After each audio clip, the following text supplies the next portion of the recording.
"He's going to ask her," the matron whispered loudly to Lenora's left. "He hasn't left Lady Constance's side all evening." "A perfect match," another sighed, though one wonders what will happen to her poor companion. Once Constance is a duchess, a penniless shadow like Miss Brookstone will have no place left to hide. Lenora Brookstone kept her hands clasped tightly behind her back, hiding the way her fingers trembled. The pain wasn't sharp, it was a dull weight in her chest, like a stone swallowed whole. "Lenora, darling," Constance whispered, stepping away from the circle of admirers to take Lenora's hands. "Yes, Constance?" Lenora managed a small smile. "You look exhausted, and your hands are like ice," Constance noted, her eyes filled with genuine worry. She leaned in, her golden hair brushing Lenora's cheek. "Go sit in the alcove for a while. I'll need my wrap after the waltz, but I want you to rest your feet until then."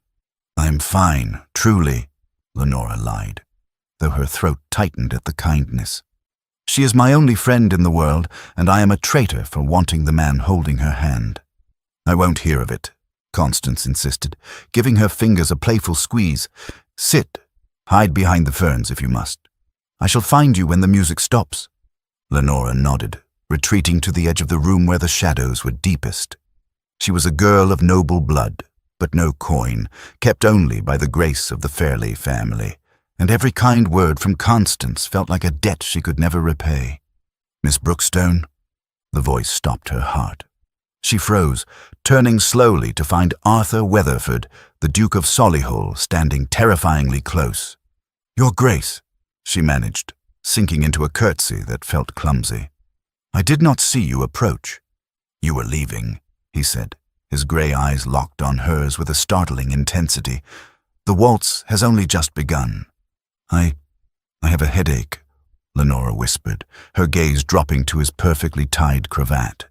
She couldn't look him in the eye. A duke did not court a penniless companion, and even a shadow of his favor would result in a scandal that would put her on the street.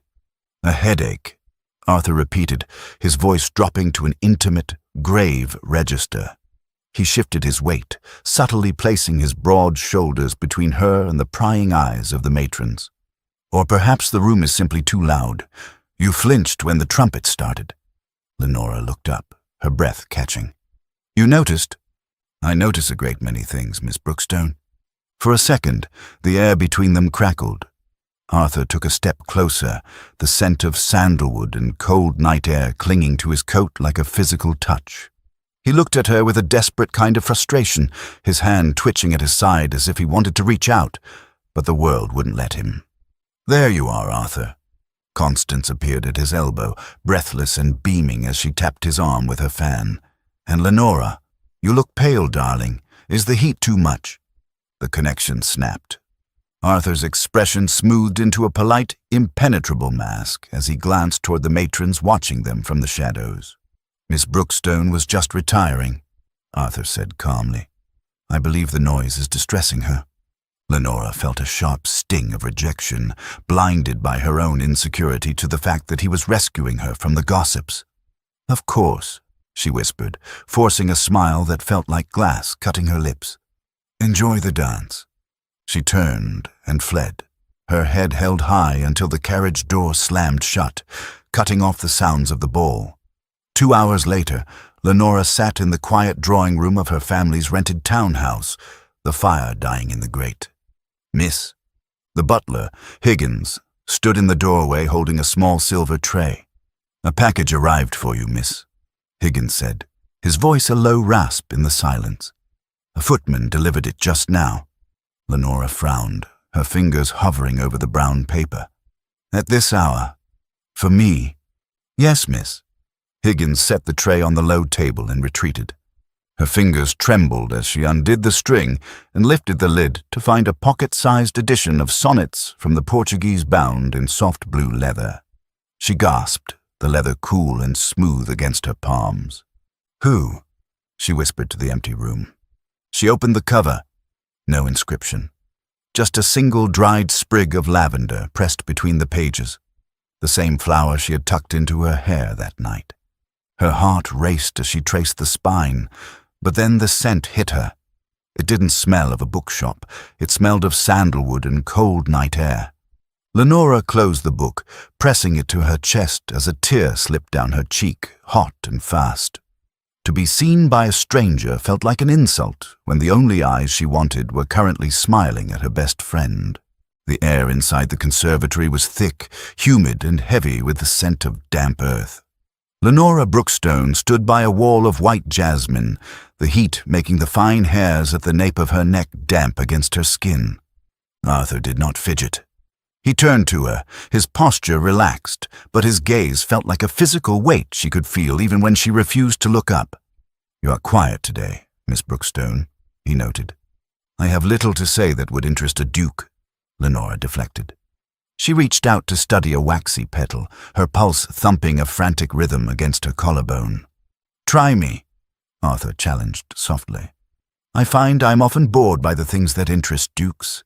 I would prefer to know what interests you." Lenora glanced up, and the breath died in her throat. His eyes were dark and focused, stripping away her titles and her silence until she felt entirely exposed. "I was thinking about the orchids," she said, her voice small against the backdrop of the dripping humidity. "They are trapped under glass. They would die if they were exposed to the real world." Arthur didn't blink. He took the metaphor and twisted it with a precision that made her heart ache. "Perhaps," he said, his voice dropping an octave. "Or perhaps they simply need a gardener who understands their nature. A gardener who would build a wall to block the wind, rather than forcing them to weather the storm alone." He stepped closer, the scent of sandalwood washing over her. The world felt dizzy and small, reduced to the space between their heartbeats. "Tell me, Miss Brookstone," he asked, his voice a rough whisper. "If a man wished to build such a wall, if he wished to be a protector rather than a master, would a woman find that suffocating?" Lenora stopped breathing, the question hanging in the air like a confession. "He isn't asking about gardening. He's asking for permission to love me."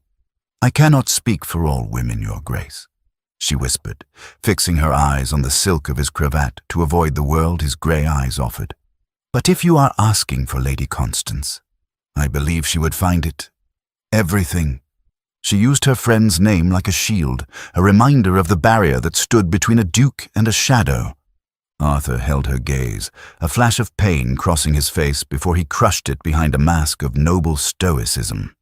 "Everything," he repeated, the words sounding more like a vow than a confirmation. "Thank you, that is good to know." "Arthur," Constance called from the other end of the glass house, "come look at this vine. It's absolutely prehistoric." The spell broke, leaving the air between them cold despite the heat. Arthur closed his eyes for a brief second of controlled agony. "Duty calls," he said, his voice dry and hollow. He bowed and walked away, his broad shoulders receding toward the golden light that always followed Constance. Lenora reached out to the damp brick wall to keep her knees from buckling. "He's just being thorough," she told herself, the lie tasting like ash. "He's just practicing on the shadow." But her heart beat a different rhythm against her ribs. Liar, liar, liar. The fire in the private library was roaring, but the heat couldn't reach the chill in Arthur Weatherford's blood. He paced the Persian rug, his boots sinking into the heavy wool with every restless step. "It is time," Arthur said, stopping abruptly before the marble fireplace. "The season is half over. I want a proposal. I want the ring on her finger." Constance sat at the mahogany desk, the scent of hot red wax filling the air as she sealed invitations. She didn't look up, though a small smile played on her lips. "You cannot just walk up to her with a diamond, Arthur. She'll faint. She thinks you are mine." "I have a plan," Arthur said, his hand moving to the back of his neck to soothe the tension there. "But I need her ring size. It must be undeniable. If it doesn't fit her perfectly, the moment is ruined." Constance tapped her chin with the quill, her eyes sparking with mischief. "Then we need a moment alone. I will make myself scarce. But Arthur, do not take too long. If my father walks in and sees you holding her hand, the game is up." "I only need a minute," Arthur promised, checking his pocket watch. "A minute to touch her skin before the world pulls us apart again." Later that afternoon, the drawing-room felt quiet and grey. Lenora sat on the velvet window seat, her fingers tangled in a mess of embroidery silks. "The Duke of Solihull," the footman announced. Lenora's hands stilled. She didn't look up, forcing herself to take a slow, shallow breath against the sudden hammering of her heart. "Lady Constance," Arthur said as he entered, his energy feeling like a live wire against the silk-covered walls. He bowed low. "I was hoping to steal a moment of your time regarding the charity ball." "The ball!" Constance cried, springing to her feet with practiced innocence. "I completely forgot the guest list is in the study. Lenora, do entertain His Grace. I shall return in 5 minutes." The door clicked shut with a finality that made the silence thick enough to suffocate. Lenora stood, her knees feeling like water as she dipped a curtsy. "Your Grace." Arthur didn't sit. He glanced at the door before stepping into her personal space, the scent of rain and sandalwood reaching her a second before he spoke. "Miss Brookstone," he said, his voice dropping to a conspiratorial whisper, "I find myself in a predicament, and I require a discreet ally." "I am at your service, Your Grace," Lenora managed, clutching her hands behind her back to hide their trembling. "He wants me to help him give her away." "I intend to procure a ring," Arthur said, stepping closer until he was standing on the edge of her rug. "But it must be a surprise. I cannot take the lady to a jeweler." "A romantic gesture," Lenora whispered, her voice sounding like glass breaking. "She will be delighted." "The problem is the size," Arthur continued, his gaze dropping to her hands. "You are of a similar build. Might I borrow yours? To estimate—" The irony was a blade in her gut. "I am to be the model for my best friend's happiness. If you think it will help, Your Grace." "It is the only way," Arthur insisted, pulling a length of silk ribbon from his waistcoat. Lenora extended her left hand. Arthur slid his palm beneath hers, his skin warm and rough, as he supported her fingers like the finest porcelain. "Hold still," he murmured. He wrapped the ribbon around her ring finger. He was so close, she could see the flecks of gold in his grey eyes, the pulse jumping in his throat as his thumb brushed her knuckle in a slow, unnecessary caress. "You have very slender fingers," Arthur said, his voice turning rough and raw. "I'm ordinary, Your Grace," Lenora choked out. Arthur looked up, his face inches from hers, the polite Duke replaced by a man looking at her with a terrifying hunger. "There is nothing ordinary about this," he whispered, squeezing her hand in one hard, desperate press. The door handle rattled. Arthur stepped back instantly, 3 feet of cold air rushing between them just as Constance bustled back in. "Found it," Constance declared. "I hope I wasn't too long." Arthur cleared his throat, his fist clenched over the ribbon in his pocket. "Not at all. Miss Brookstone was just keeping me company." Lenora sank back onto the window seat, her finger still burning where he had touched it. She didn't know that the ribbon in his pocket wasn't an estimate. It was a promise.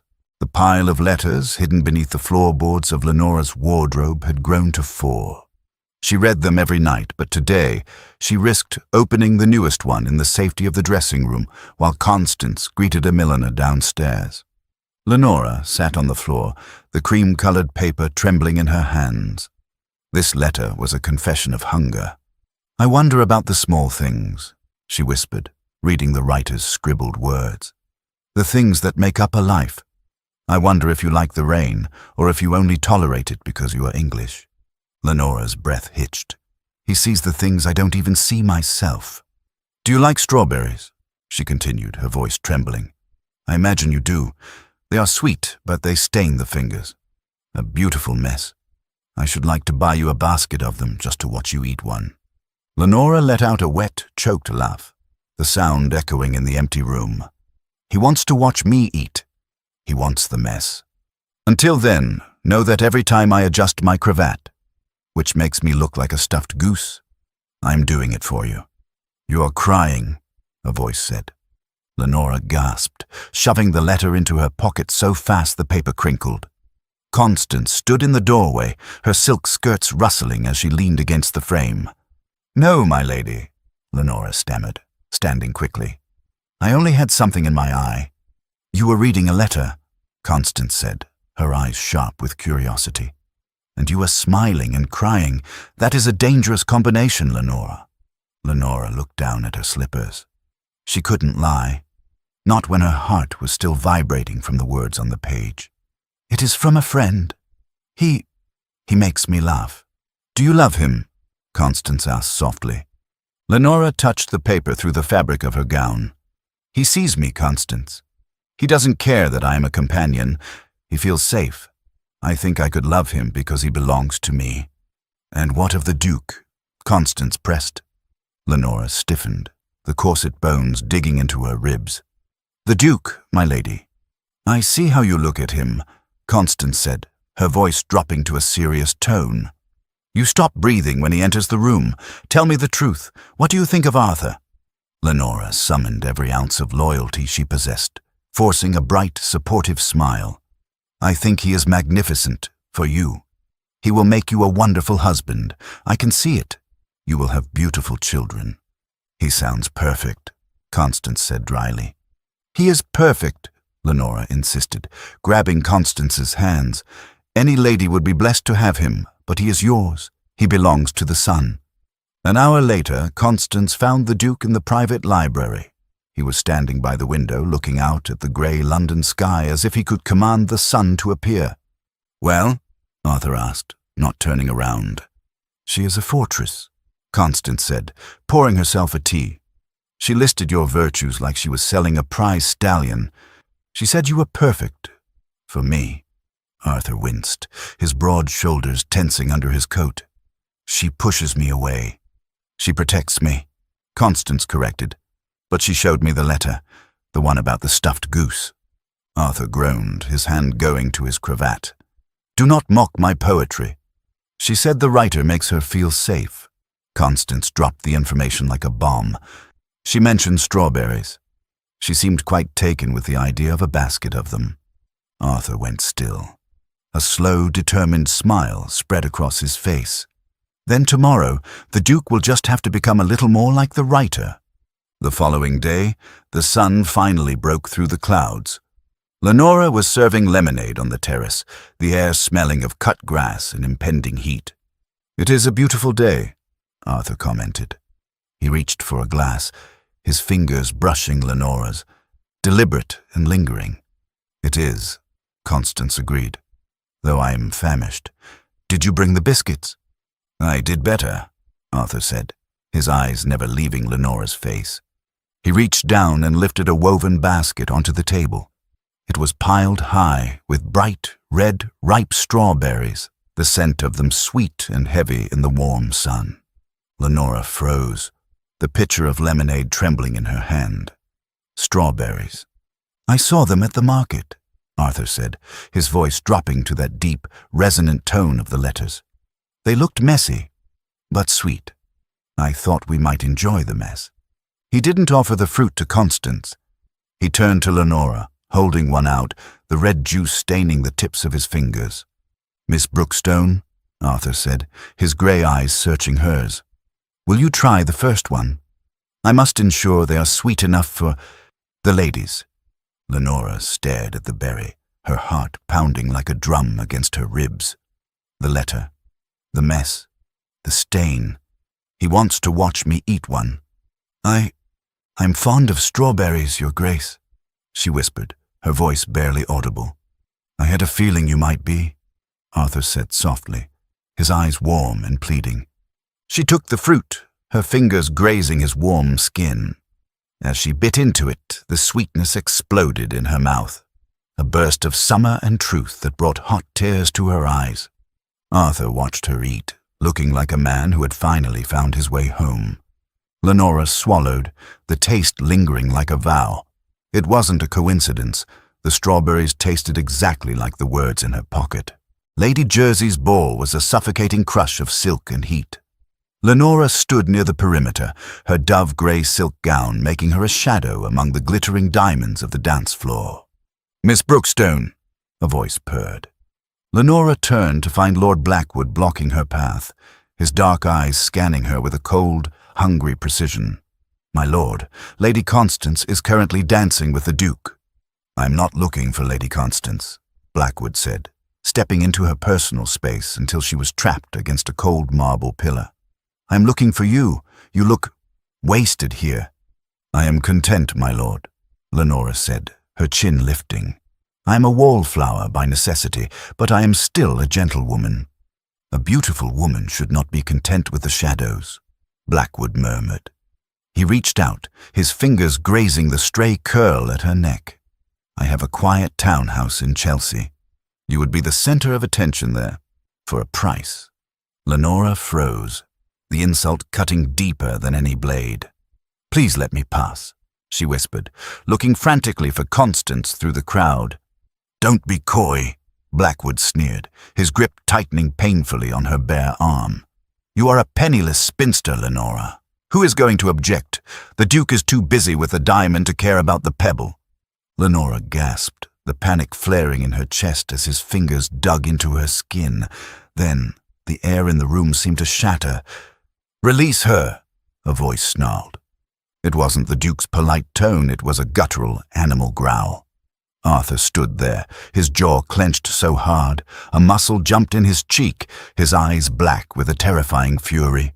Your Grace, Blackwood stammered, his smirk vanishing. We were just becoming acquainted. You are hurting her, Arthur said, his voice low and vibrating with violence. Remove your hand. Now, or I will break it. Blackwood let go instantly, backing away with his hands raised. I meant no offense. I did not know she was a favorite. She is under my protection. Arthur stepped forward, his broad body a wall of iron between Lenora and the rake. If you ever look at her again, I will ensure you are never welcomed in London again. Do you understand? Perfectly, Blackwood muttered, fleeing into the crowd. Arthur stood there, his chest heaving with a rage he couldn't quite leash. He spun around, his hands reaching for her arms, the exact spot Blackwood had bruised. Did he hurt you? Arthur demanded, his touch surprisingly gentle as he searched her skin. I'm fine, Lenora stammered, her knees shaking. You saved me. I would burn this ballroom to the ground before I let him touch you, Arthur vowed, his voice raw and shaking.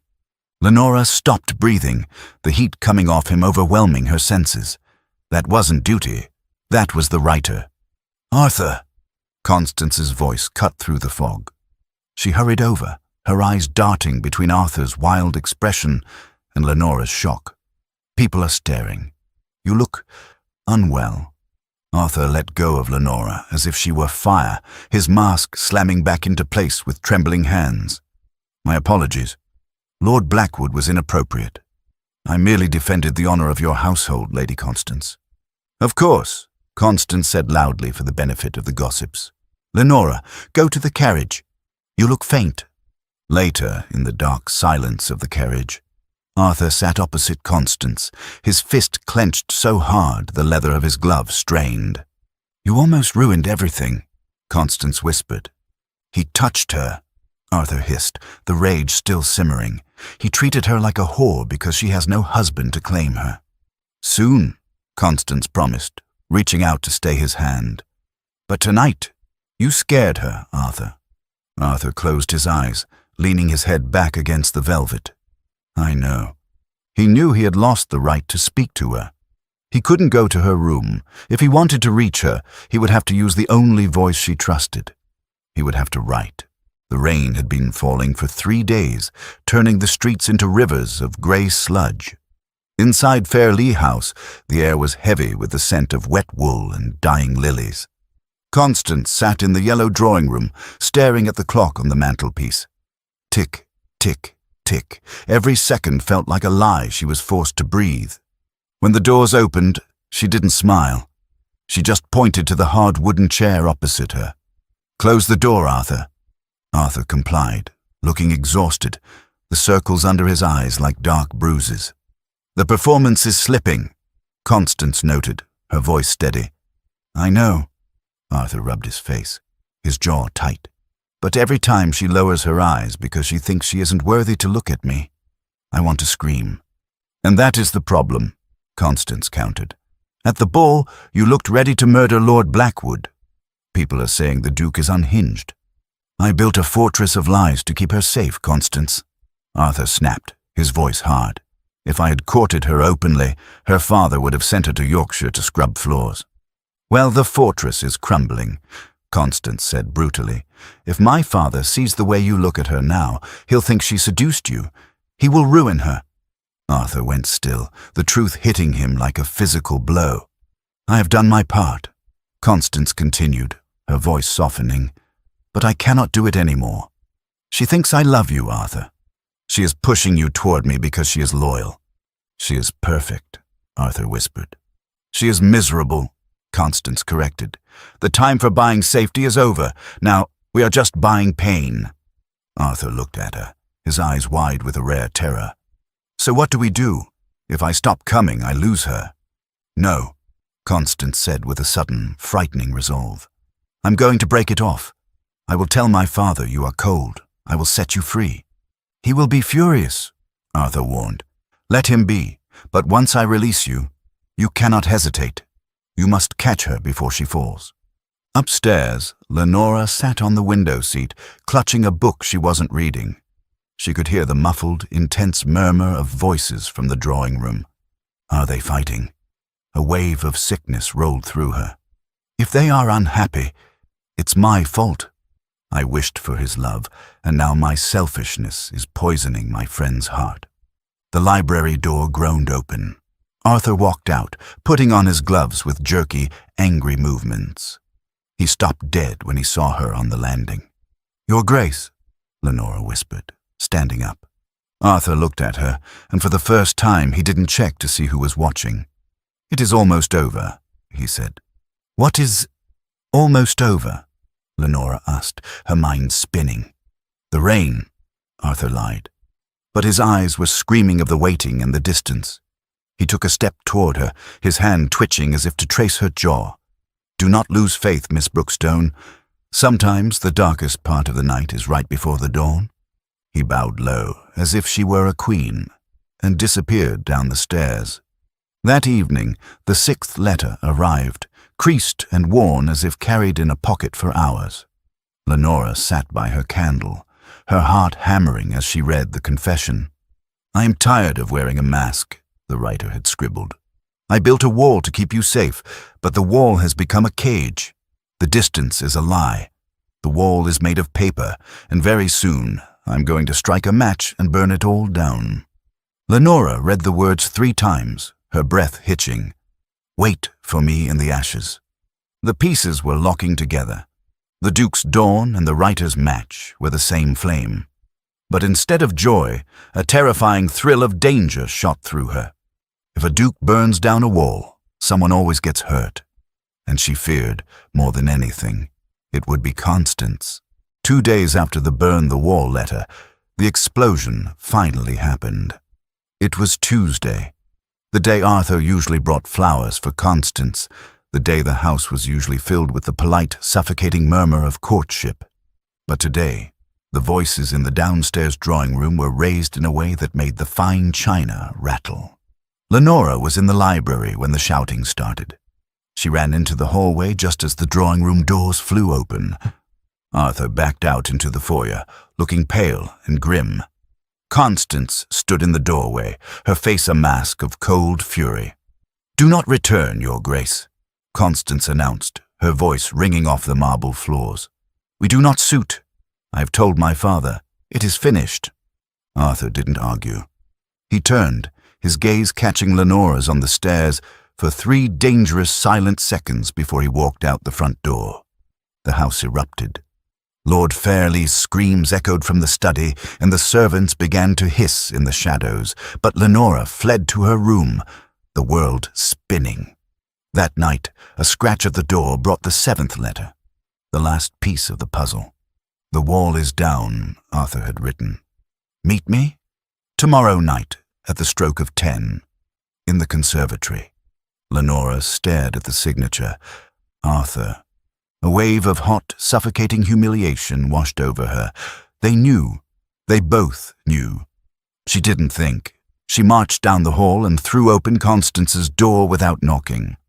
Lenora! Constance jumped, dropping her hairbrush onto the vanity. Did you know? Lenora demanded, her voice a weapon, her chest heaving as she held up the crumpled paper. Constance froze, her eyes darting to the letter and then to Lenora's shattered face. Lenora, please! Did you know? Lenora screamed, the sob finally ripping out of her throat. This whole time, when I told you I was falling in love with him, when I told you how much it hurt to look at him because he belonged to you, you knew. Yes, Constance whispered, her shoulders slumping. I knew. Lenora collapsed against the doorframe, covering her mouth to stifle a cry of pure agony. I trusted you. I thought you were protecting me, but you were laughing at the foolish companion who thought a duke could love her. No! Constance rushed forward, grabbing Lenora's hands despite her struggle. Never laughing, Lenora. Never! Then why? Lenora cried, her eyes burning with betrayal. Why let me feel like a thief in my own home? Why let me mourn a man I thought I couldn't have? Because it was the only way to keep you here, Constance said desperately. If the Duke of Solihull had approached you openly, my father would have called you a temptress. He would have fired you instantly and sent you away without a reference. Constance squeezed her hands, her own tears spilling over. He begged me, Lenora. He said, let me pretend to court you, just so I can breathe the same air as her. He did it to keep a roof over your head. Lenora pulled her hands away, wiping her face as she drew herself up to her full height. The cold, devastating dignity of her voice made Constance flinch. What you did was cruel, Lenora said, her voice shaking but firm. You may call it protection, but to me, it felt like a game where I was the only one blindfolded. A friend tells the truth, Constance, even when it is dangerous. I'm so sorry, Constance whispered, looking down at the floor in shame. I only saw the romance. I didn't see the pain. I am humiliated, Lenora admitted, her voice breaking. I feel like a fool.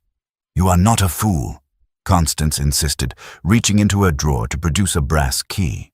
You are the woman a duke just destroyed his reputation for. He made himself the villain today so he could come to you with clean hands.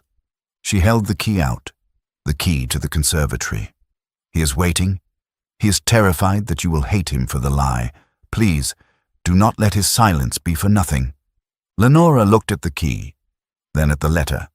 The love she had nurtured in the dark was still there, burning beneath the wreckage of her pride. I will go, Lenora said softly, taking the cold metal into her palm. But not for him, and not for you. I will go because I deserve to hear the truth from his own lips. The conservatory was a glass cage filled with shadows and the heavy scent of jasmine. The rain drummed a relentless, punishing rhythm against the roof, drowning out the world beyond the glass. Lenora stepped inside, her key clutched so tightly the metal bit into her palm. Arthur stood at the far end, facing the black, wet garden, his posture rigid as a man bracing for a firing squad. The click of the latch was sharp in the humid air. Arthur went still, but he didn't turn. I was terrified you wouldn't come, he said to his own reflection in the glass. And now that you are here, I'm terrified to turn around. Why? Lenora asked, her voice steady despite the hammering of her heart. Because I'm afraid I will see hatred, Arthur whispered, and I do not think I can survive that. He took a jagged breath and slowly, agonizingly, he turned. Lenora's breath hitched. He looked wrecked, his auburn hair disheveled and his eyes rimmed with a raw, bleeding apology. I am a liar, Lenora, Arthur said, his voice cracking. I have lied to society. I have lied to your best friend. I have lied to you every day I walked into that house. You made me a fool, Lenora said with a quiet, crushing dignity. You and Constance moved me around like a piece on a chessboard. I moved you to keep you on the board. Arthur's voice rose, desperate and passionate. Do you think I enjoyed watching you pour tea for another woman while I bit my tongue until it bled? He closed the distance between them, stopping inches away, smelling of rain and the sandalwood from his letters. I didn't want a courtship, Lenora. I wanted you, but the world sees a penniless girl and it sees prey. He reached out, his trembling fingers hovering near her face. I had to become the villain in everyone's story, so I could be the hero in yours. The only thing that kept me breathing was the look in your eyes when you read about the strawberries. Lenora felt her anger draining, replaced by an ache that made her knees weak. I am 26 years old, Arthur. I am not a debutante, fresh from the schoolroom. Arthur blinked, confused by her sudden strength. Lenora? I've scrubbed floors and mended hems, she said, looking him dead in the eye. I'm capable. I do not need to be managed. If you had trusted me with the truth, we could have carried the burden together. Arthur stared at her, stunned. You are right, he whispered, shame coloring his cheeks. I was arrogant. I thought I had to save you, but you are stronger than I am. I am, Lenora agreed, a sad smile touching her lips. I am hurt that you didn't trust me, Arthur. But when I read your letters, I didn't feel managed. I felt found. Arthur let out a sound, half sob, half laugh, his ducal composure shattering completely. He swayed, his eyes searching hers, desperate for a sign of mercy. Lenora, he rasped, his voice trembling, please, hug me. I feel like if you stand that far away for 1 second longer, I'm going to fall. Lenora didn't hesitate. She stepped forward and wrapped her arms around his waist, and Arthur collapsed into her.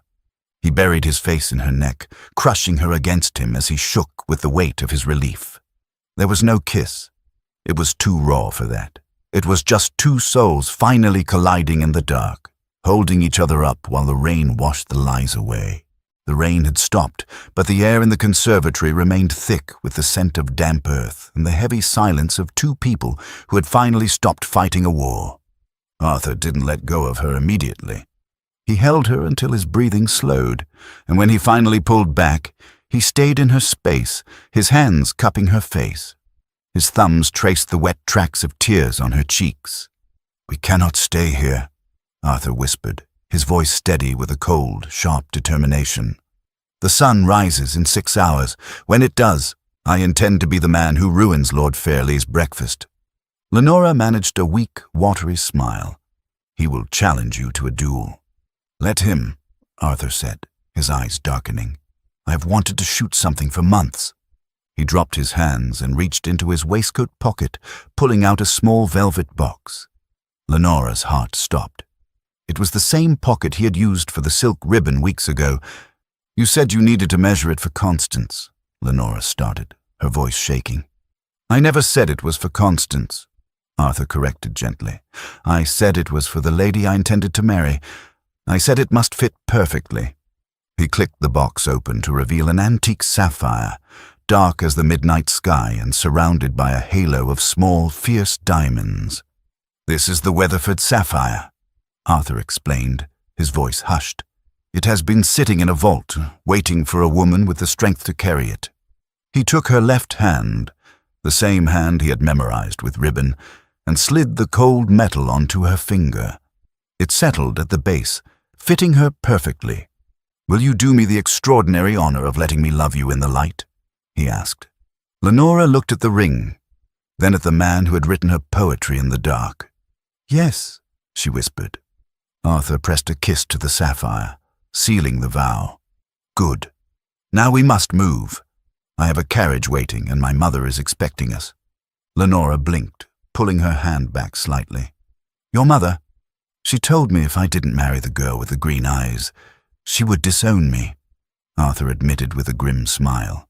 You will stay with her tonight. It is the only place you will be safe. I cannot just run away, Lenora said, her chin lifting. I am not a thief, Arthur. I will not sneak out like I have stolen the silver. Lenora, it is dangerous. No, she cut him off, her face setting into a mask of quiet resolve. I am the daughter of a baron. I will go upstairs, pack my trunk, and tomorrow morning I will resign. I will leave through the front door, not the back. Arthur looked at her, seeing the steel in her spine that poverty hadn't been able to crush. He realized then that she wasn't asking for a title. She was asking for respect. Very well, Arthur said, nodding slowly. But I will wait in the carriage. If you are not out that door by 9 o'clock, I'm coming in with the footman. 9 o'clock, Lenora agreed. She turned to the door, then stopped, looking back at the man who had finally made her visible. "Arthur, thank you for the strawberries." Arthur smiled, a genuine, boyish smile that lit up the gloom. "Get some sleep, my love. Tomorrow, the war begins." The grandfather clock in the hallway struck the quarter hour. Dong, dong. It was 8:45 a.m. Lenora stood in her small room, her trunk packed with 3 grey dresses, her father's portrait, and a bundle of 7 letters. She didn't put on the sapphire ring. She hid her bare finger inside a glove, refusing to use the Duke's protection as a shield before she had faced her own past. She walked down the stairs, the house vibrating with the tension of the previous day's scandal. She knocked on the heavy oak door of the study. "Enter!" Lord Fairlie's voice was a bark. Lenora pushed the door open. The Earl sat behind his desk, nursing a cup of coffee and a foul temper. "Ah," he sneered, his eyes narrowing. "The shadow. I was just about to send for you." "Good morning, my lord," Lenora said. She did not curtsy. Fairlie slammed his cup down. "Constance has locked herself in her room. She's thrown away a dukedom, and I suspect you've been poisoning her ear with your spinster nonsense." "Lady Constance has a heart, my lord," Lenora said calmly. "She refused to marry a man she did not love. That is not poison. That is courage." "Courage!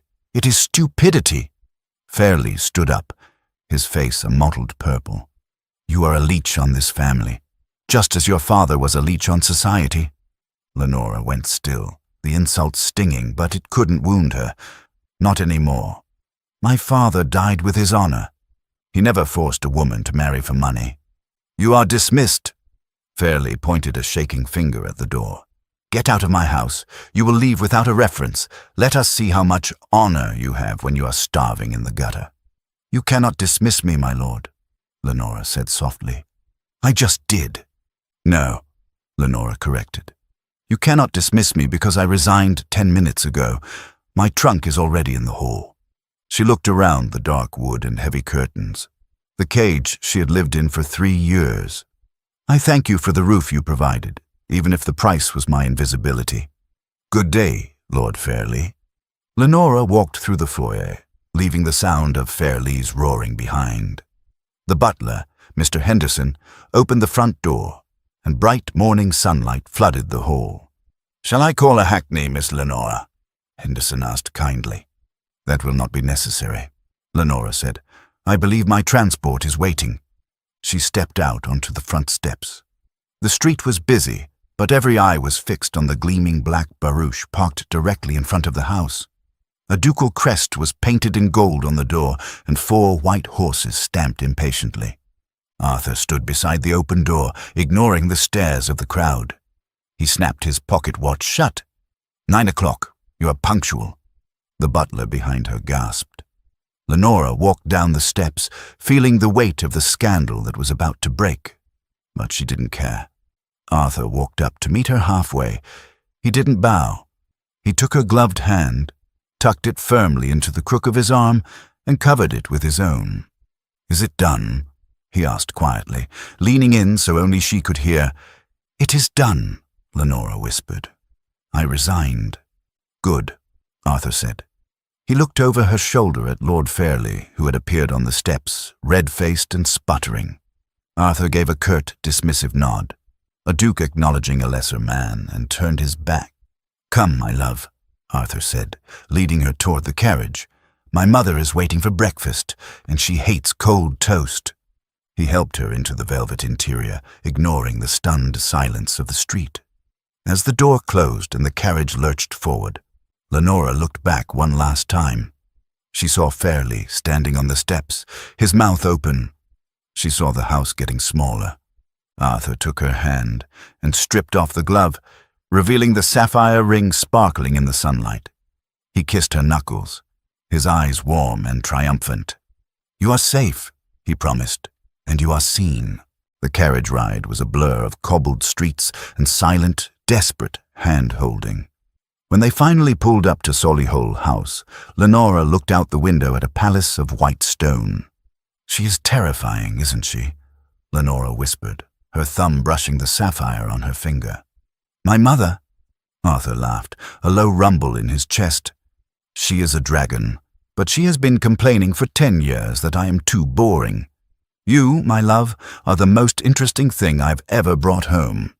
They entered the drawing room where the Dowager Duchess sat by the fire, holding a cane like a scepter. Arthur led Lenora to the center of the rug, his hand never leaving hers. "Mother," Arthur said, his voice ringing with pride. "This is Lenora Brookstone." The Dowager didn't smile. She stood up slowly, tapping her cane as she circled Lenora like a hawk. Lenora didn't shrink. She lifted her chin, meeting the older woman's gaze. "Green," the Dowager muttered. "I beg your pardon," Lenora asked softly. "He told me your eyes were the color of a forest after rain," the Dowager said dryly. "He wrote me 3 pages about them. I thought he was hallucinating, but I see he was merely accurate."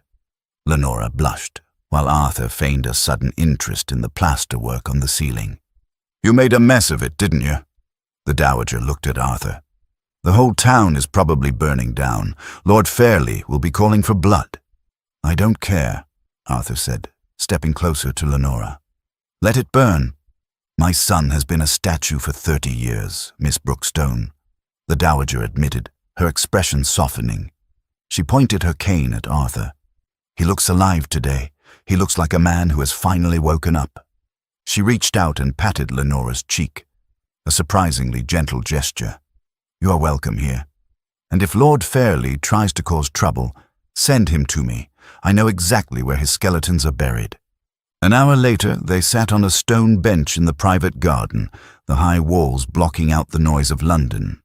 "Are you happy?" Arthur asked. He sounded vulnerable again, the bravado of the morning replaced by the man who just wanted to ensure he hadn't broken her. "I'm terrified," Lenora admitted honestly. "I'm terrified that one day you will realize you married the companion." Arthur took her face in his hands, forcing her to look at him. "Listen to me. I didn't fall in love with a companion. I fell in love with the woman who reads history in the corner while everyone else gossips. I fell in love with the woman who laughs at my terrible poetry." He leaned his forehead against hers, his breath warm on her skin. "The whispers will stop, but this is the only thing that is real. You and me, the writer and the reader." Lenora closed her eyes, letting the truth of it settle into her bones. She wasn't the shadow anymore. She was the sun. "Arthur?" "Yes. I think," she smiled against his lips, "I think I would like to try those strawberries again, but this time without the audience." Arthur laughed, a sound of pure, unadulterated joy that echoed through the garden. "As you wish, my love. As you wish." The library at the Solihull country estate was different from the one in London. It was flooded with light, the windows thrown open to a summer breeze that smelled of lavender and ripe strawberries. Lenora sat at the massive oak desk, scanning a letter written in messy, enthusiastic handwriting. "She is in Florence," Lenora announced, her green eyes bright. Arthur looked up from the sofa, his smile easy and worn in. "Florence? Is she still traveling with that Italian count?" "She says he isn't a count," Lenora laughed. "She says he is a poet with a vineyard, and she's never been happier. She claims the pasta alone is worth the scandal." Arthur chuckled, shaking his head. "I'm glad Constance found her vineyard. She was never meant for a London ballroom." He stood up and walked over to the desk, leaning against the wood to look down at his wife. Lenora didn't look like a shadow anymore. Her cheeks were flush with health, her grey dresses replaced by soft blue muslin. She looked like a woman who was adored. "And what about you, Your Grace?" Arthur asked softly, brushing a stray curl from her forehead. "Do you miss the ballrooms?" "Not for a moment," Lenora said, placing her hand over his. "I have everything I need right here." Arthur's gaze dropped to her other hand, the one resting protectively on the gentle swell of her stomach. The prophecy was coming true. Little boys with his chin and her hair. His playfulness vanished, replaced by a look of profound, terrifying love. He covered her hand with his own huge palm. "I still worry," he admitted, his voice low. I worry I'll wake up in that carriage, watching the rain, wishing I had the courage to speak to you." Lenora stood up, no longer the timid companion, but the Duchess. She reached into the desk drawer and pulled out a small velvet-bound book, opening it to the very first letter he had ever sent. "You aren't dreaming, Arthur," she whispered. "You wrote us into existence." Arthur looked at the ink, the first "One Who Watches" letter, and then at her. "I don't have to write any more," he said, pulling her close and resting his chin on her head. "I don't have to watch from the shadows. I have the hearth." Lenora closed her eyes, breathing in the scent of him. Soap, ink, and home. "You do have one more letter to write," she murmured against his chest. "To whom?" Arthur pulled back, raising an eyebrow. "To the nursery," Lenora smiled, her eyes dancing with mischief. "We need to order a stuffed goose for the baby." Arthur threw his head back and laughed, the sound filling the room and chasing away the last ghosts of the lonely man he used to be. He kissed her, long and deep, in the center of the sunlit library. He was no longer the one who watches. He was the one who lived.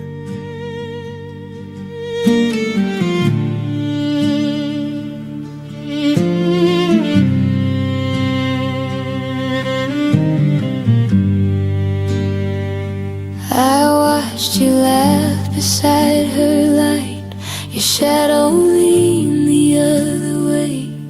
I folded hope into my hands and taught my heart to look away. You never saw where my eyes went, never felt the pull I fought. I stood too close to what you feared, just to have the love I saw. They whispered things I didn't ask, I listened anyway. Every smile you gave to her told me what you'd never say. I learned your silences by name, your breath when rooms grew small. I borrowed time through borrowed ties, afraid to risk it all. I loved you wrong, I loved you quiet, loved you standing in between. You thought my heart was hers to hold, but you were all I'd ever seen.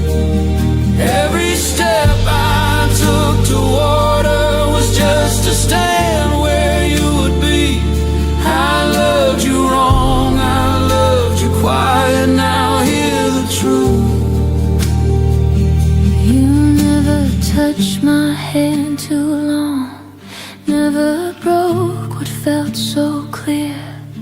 So I named my pain as truth and dressed my doubt as fear.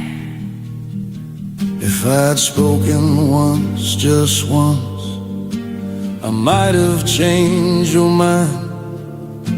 But courage came too late for me, and love stayed undefined. I loved you wrong, I loved you quiet, loved you standing in between. You thought my heart was hers to hold, but you were all I'd ever seen. Every step I took toward her was just to stand where you would be. I loved you wrong, I loved you quiet, now hear the truth you couldn't see. I smiled when you said her name, like it didn't bruise my chest. I became so good at letting go, I forgot to want the rest. I memorized your every glance, the way you turned away. I lived inside the almost of every word I couldn't say. If time could bend, I'd break the lie, I'd burn the space between. No borrowed moments, no disguises, no third heart in the scene. I'd say it plain, I'd say it loud before you learned to leave, before you taught your heart to live without believing me. So tell me now when it's too late, was I ever wrong to fear? Or did I read the truth too soon, before it could be real? I loved you every borrowed night, every breath I couldn't claim. I wore my silence like a vow and lost you all the same. I loved you wrong, I loved you quiet, loved you standing in between. You thought my heart was hers to hold, but you were all I'd ever seen. Every step I took toward her was just a step